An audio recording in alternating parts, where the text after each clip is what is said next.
As many comrades have stated before me, the achievements of Socialist Cuba are outstanding.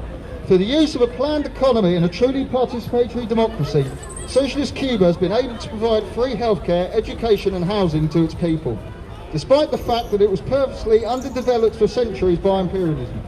Had its resources looted and plundered, has been subjected to an illegal blockade by the United States for over 60 years, and the loss of its biggest trade partner in 1991, the collapse of the USSR, leading to the severe difficulties with Cuba's agriculture, transport and industry. Cuba, despite these setbacks, has not only been able to create a system that cares about the needs and will of the people, but through its education and revolutionary conscious building, the entire population has a high political level and is able to actively take part in the decision-making process. The collective spirit of the Cuban people can clearly be seen in the aftermath of hurricanes, when the local communities work together to rebuild homes. It can be seen in the dedication of Cuban doctors serving both in Cuba and abroad. We have to be clear that these achievements have only been possible because of Cuba's socialism and because of the guidance of the Cuban Communist Party. Even under the heel of a crippling blockade, Cuba shows us what is possible. Cuba shows us that yes, the working class is capable of overthrowing their oppressors. Yes, the working class is capable of building a new society that values people over profit, and yes, it is possible to stand up to the hawks of imperialism. But we are not the only ones who see what the working class is capable of. The ruling classes of the imperialist nations also see the example set by Socialist Cuba. They look down on this small island and they see a society built by the people for the people. They see a society where the people play an active role in discussing and changing the way their society is run. But most importantly, they see a society free from their own parasitic existence, and it terrifies them. They are terrified by what this small island has achieved, what it shows, and what it could mean for the globally oppressed. This is why the bourgeois media attack, slander and lie about Socialist Cuba in an attempt to discredit its achievements, in an attempt to keep the working class blind to what it can achieve. Due to the very existence of Socialist Cuba, we are not only able to see what is possible, we also see the sheer barbarity of the imperialist bourgeoisie. Upon being confronted with a better system, free from poverty and exploitation, they shriek in horror as they see that they will no longer be able to live off the backs of the workers. Instead of seeing this system of equality and emancipation, they perceive it as a pure nightmare and a threat. This is why the imperialist US maintains its blockade against the people of Cuba, in an attempt to snuff out this symbol of hope and bring the people back under the oppression of capitalism. As communists, it is our duty to make the fears of the bourgeoisie a reality. It is our duty to, using the example of Cuba, show the working class that another world is possible. This is why we must stand in solidarity with Socialist Cuba and defend it from the slander and lies of the media. The best way we can aid Cuba is by building an anti-imperialist working class communist movement in this country, going out onto the streets and upholding the banner of Cuban socialism. Imagine what it would mean, not just for the people of Cuba, but for the oppressed people of the world, if Britain, the oldest imperialist country, had its own working class awakening. Join us in fighting to build the better world that Cuba shows us possible. Viva Cuba! Viva Cuba! Viva Cuba! Viva Cuba! Hands off Cuba! Hands off Cuba! Hands off Cuba! Hands off Cuba! Okay, next we are going to hear from Billy. Thank you.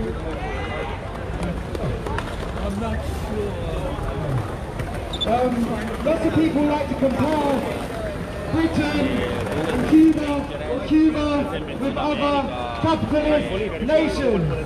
But the reality is there is no comparison. They are two completely, fundamentally different societies with completely opposing principles. Britain is set up and run in the interests of capitalism, and Cuba is run in the interest of providing every human on the planet with decent living conditions. When we talk about Britain, and we talk about what Britain exports to the world. What does Britain export to the world?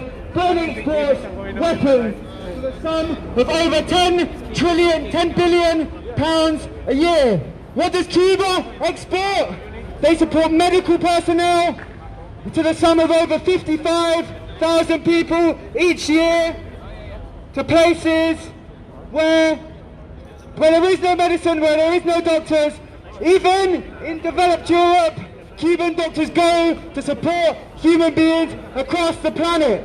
When Britain sends troops across the world, their goal is to oppress and to plunder and to steal their resources.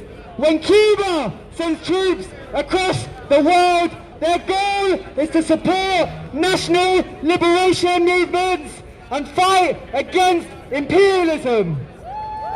The British state supported racist apartheid. The Cuban state fought alongside Angolan forces against the South African apartheid state to help destroy apartheid in South Africa.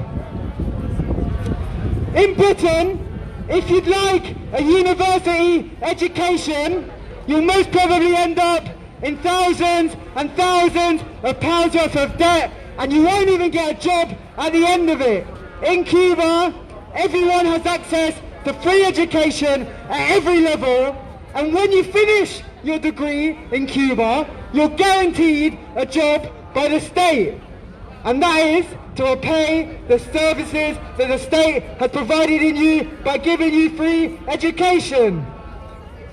When we talk about education, we can't forget what Cuba does at the Cuban School of Medicine, where they educate poor students from around the world to study medicine from Britain and America and poor places all across the world, where students would never have the opportunity to afford to study, to get a degree. Cuba invites these students from across the world to come and study medicine for free on one condition. The condition is that they go back to their own countries and practice medicine to people who need it most. When we talk about housing, in Britain, you only have to walk 2 minutes down the street to see about 100 homeless people. Thousands and thousands of homeless people sleep rough on the streets of Britain every single night. In Cuba, there are no homeless people. Yep. In Cuba, you have no homeless people whatsoever. That's not because they have an abundance of homes in Cuba. Quite the opposite. In Cuba, they organise society to make sure that everybody has a home. In Britain, we have over 600,000 empty homes, which is enough to house every homeless family twice. Why are these people not housed? Because in Britain and under capitalism, housing isn't built or used for human need. The point of housing in a capitalist country is for a source of profit. In Cuba, when a house is built to house someone. In Britain, when a house is built to line the pockets of the already wealthy. The fundamental point is these are two very different kinds of society, and I know which society I would rather live in and what I believe is right and what I believe that we should all fight for.